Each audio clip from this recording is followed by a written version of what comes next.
All right, so continuing with those same two functions, f of x, f inverse of x. So we have our line. So they're inverses, right?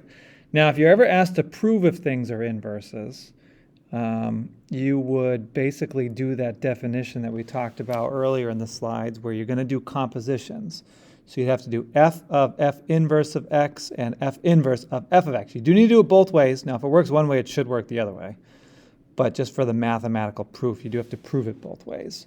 So if I did f of f inverse of x, I am plugging in the inverse into the original. So instead of 2x plus 1, it's 2x minus 1 over 2 plus 1, right? So that's my 2x plus 1, but I'm plugging in the inverse for that x.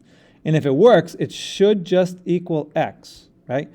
And so what you would notice is, yeah, if you had to do this math, these two things would cancel. So you'd have x minus 1 plus 1, and then minus 1 plus 1 would just be x. So like you do just get x. It does work. We just kind of proved it. But you do need to do it the other way.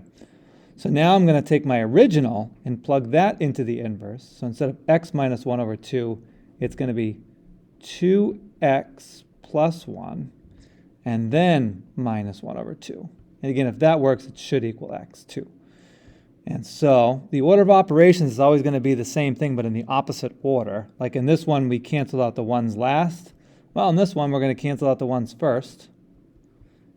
And then we're going to cancel out the 2 seconds, so you're just going to get x alone. So that's just proving that they're inverses. When you do composites both ways, you just get x. That's a way to prove that they're inverses. Now lines, right, we did do a line. Their inverse is always going to be a function. But if we think about other function types, like y equals x squared, we probably know what that looks like at this point, right? 1, 1, 2, 4, and then the same thing reflected, right? That's our graph of x squared.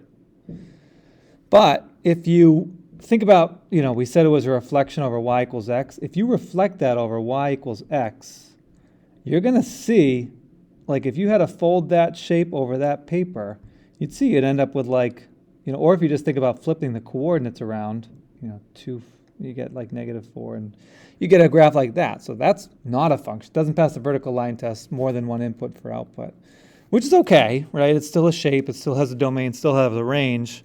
But that's how you could do it graphically.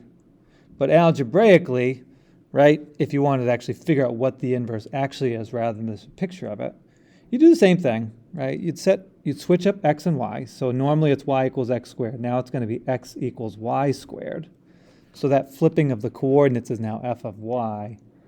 And I'm just going to square root both sides, plus and minus. So I get plus and minus the square root of x equals the inverse, right? And so that orange shape that I drew over here, that is the positive square root on the top and then the negative square root on the bottom. So you put them together, you don't get a function, but ultimately you can still figure out what it is algebraically, which is plus and minus the square root of x. All right, so what becomes interesting is this thing called a vertical line test, right? Well, we know what the vertical line test is. That tells you if something's a function. So, if we take a normal quadratic, that passes the vertical line test. But what you see is that the inverse would not. So the reason for it, right, so there's you're going to have the same y value here as here. So you have multiple x values giving you the same y value.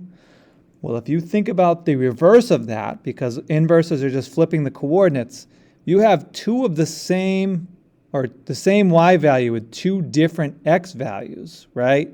When you inverse it, that's going to give you two of the same x values with two different y values, or one of the same x values with two different y values, which would not be a function. So, yes, the vertical line test tells you if something is a function, but if you think about a horizontal line test, it doesn't tell you anything about what we're actually doing the horizontal line test of, but it's telling you that the inverse will not be a function. Because right here, again, you have the same y value. So two x's giving you the same y is going to result with the inverse as got confused. One x value giving you two different y values, right? So anything, not just a quadratic, but like absolute values, same thing. You're going to have, multiple different points where the same y value happens. So two x values, one y value is going to turn into two y values, one x value when you reflect it over the y equals x line. So anything that doesn't pass a horizontal line test just tells you that the inverse is not going to be a function. Obviously, these two things are still functions themselves, but their inverses are not going to be, right? So that's why the test works a little bit. We'll skip this just because I'm not there, but basically what I was trying to get after is, right, the domain of the original is the range of the inverse. Just because if you flip the x's and y's, the domain of one, the x's in one become the y's in the other. The range of the original is the domain of the inverse, that kind of stuff.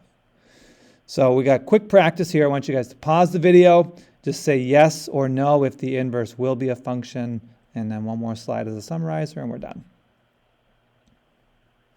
All right, so if you pause the video, you can see this one, it doesn't pass the horizontal line test, so the inverse will not be a function. Doesn't mean you couldn't graph it or find out what it is, but it's just not a function.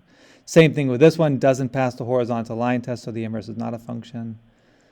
This one's interesting. If you reflect this over y equals x, you'll actually get, it's a horrible y equals x, but you'll actually, geez, I did it again.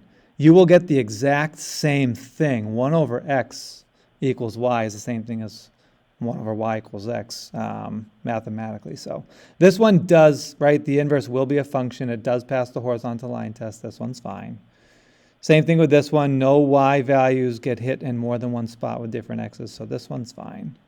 And this one is too. These last three are all okay, right? They all pass the horizontal line test, so their inverses will all be functions. All right, so quick summarizer just to sum up the main points of inverses, which is, again, a Unit 4 lesson. But number one, right, if an inverse, by definition, it just means f of f inverse of x will equal x and vice versa. That's how you prove that they're inverses, right? It will pass the horizontal line test if the inverse is a function, or if you'll have an inverse as a function. Third thing we got is functions and their inverses have flipped coordinates. That's how you find out which each one is. You just flip the x and the y, so it's called f of y. And last but not least, functions and their inverses are reflections of each other over the y equals x axis. So that wraps us up for today. You guys are done with the videos and done with your notes. You can absolutely start the homework, which is the worksheet, hopefully given to you. So good job today.